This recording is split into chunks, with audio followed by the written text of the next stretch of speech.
Hi, I'm Rebecca Karpinski. I'm from Verona, New Jersey. I march Verona High School, Fusion Winter Guard, Fusion Corps, Cadets 2, and Q Winter Guard. Let's go inside the shot with Chris Marr. Hey everybody, it's Chris Marr. I'm so excited to have Rebecca Karpinski with me here to look at some of her photos from her time in doing color guard.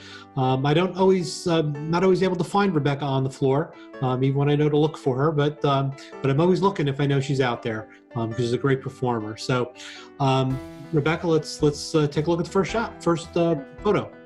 All right, so this was a shot from Fusion Corps, the first show that you were in where you were somebody that I was recognizing consistently from show to show. And you had just such great costumes there. That purple was just a beautiful color.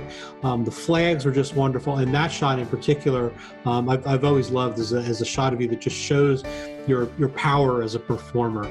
We both picked that shot as one to talk about. So we're kind of on the same page with this one.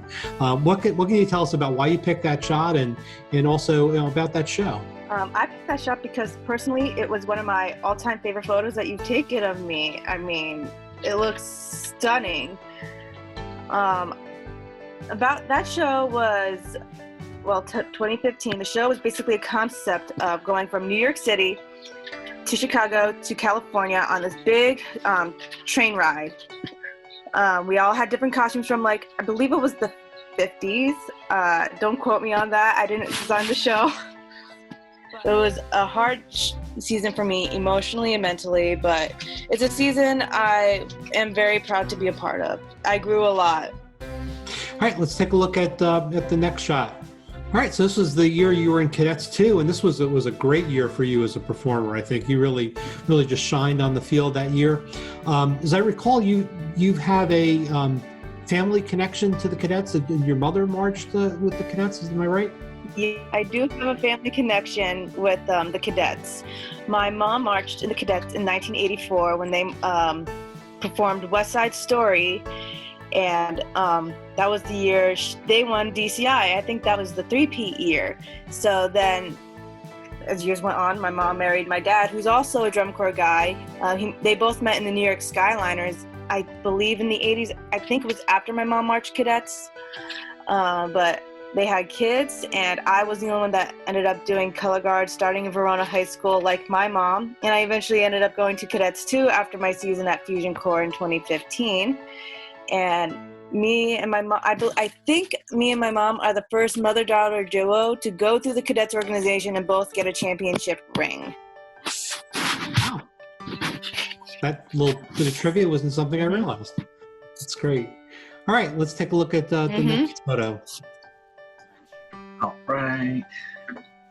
So this is one that Chris picked for you. I forgot to hit the button.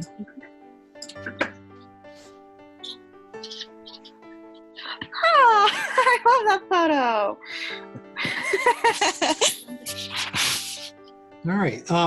Sometimes color guard performers are just sitting on the sideline, and when you go to take their picture, they're very aware that you're right there and taking the shot, and then you gave me a very nice smile there, and I've always liked that shot. Again, it was kind of like a connection. How it is for a performer to be on the field when you know your picture's being taken. What is that experience like? First, I want to say that I actually remember you taking that photo. I remember sitting on the field and seeing you, and I'm like, oh, time to smile. Mm-hmm. But when I realize I'm having my photo taken, the first thing that goes through my head is to cheese it up. I know a lot of performers say don't go full on performer mode during a competition because it's going to blow your performance. But I'm like, my photo's about to get taken. I'm going to make sure I'm smiling and looking my best so I have the greatest action shot. That's pretty much what's going through my head, but I'm also thinking about the show, making sure I don't mess up. But, yeah.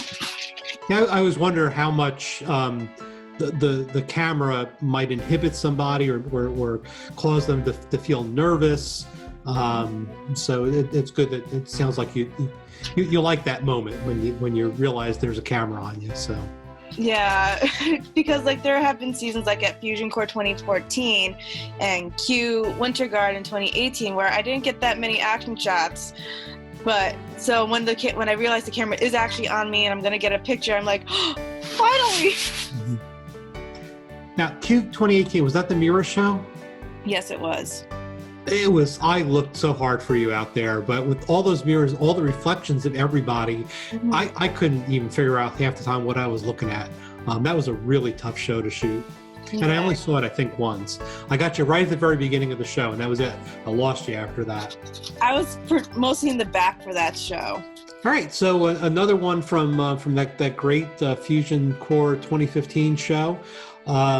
This one's just, it's a lot of energy there that was going on in that show, and I think you've got some stories about the boas. So let's hear about that.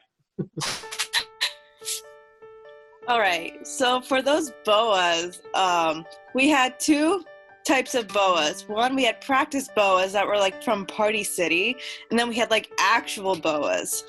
I don't know where they got the actual boas from, but they were like good material. But with the Party City boas, whenever we would rehearse with them, the field will be covered in all these red feathers, and it will literally look like someone murdered Elmo on the field. And that was like an ongoing joke, like someone needs to pick up Elmo's remains on the field. It was just something we all laughed at. And then the same thing happened at competitions, because I think there was one show where we actually had to perform with the practice boas, and all the staff had to run out onto the field and grab as many like Elmo feathers as they possibly could. But there was this one competition I'll never forget, and it still irks me to this day. I believe it was the Clifton show. I don't remember, but someone in the color guard forgot their boa and marched out onto the field without it. And I remember wearing my boa, and I remember setting it up, and I remember performing my show and getting to the part where we have to pick up the boas. I grabbed for my boa, and the person next to me who forgot their boa yanked mine out of my hand and continued the show. And I'm just sitting there like, what am I supposed to do? Like, my mind drew a blank. Thinking back to it, I probably should have just continued without the boa, but what I ended up doing was just getting up and walking to my next dot, start the ballad with that big yellow flag from the other photo. And the very next day at rehearsal, my guard captain head, Rob, he's like, Rebecca, what happened at the competition? And I'm like, this kid just stole my boa mid-performance, and I drew a blank, and I just went to my next dot. And Rob was like, yeah, I saw the thought process. Just don't let that happen again. I'm like, I'll try not to. So that's my story with those boas. All right. Yeah, that's got to be confusing with all that equipment on the sideline there, making sure everybody's stuff is in the right place and the right thing gets picked up. So, well, Rebecca, this has been just a real pleasure to chat with you and to look at some of your photos and to remember back that 2015 Fusion Core show, because there were so many great shots of you that year in that ensemble, and also to hear that little bit of trivia about your mom and you and your championships with the cadets. So thank you for coming inside the shot. Every season of March Drum Corps or Winter Guard, one of the things I always looked forward to coming home from a long weekend rehearsing and performing was going online and seeing some of Chris's photos. They always make my weekend so much better, and they're just the highlight to every season that I've marched. Now, this has been Inside the Shot with Chris Marr.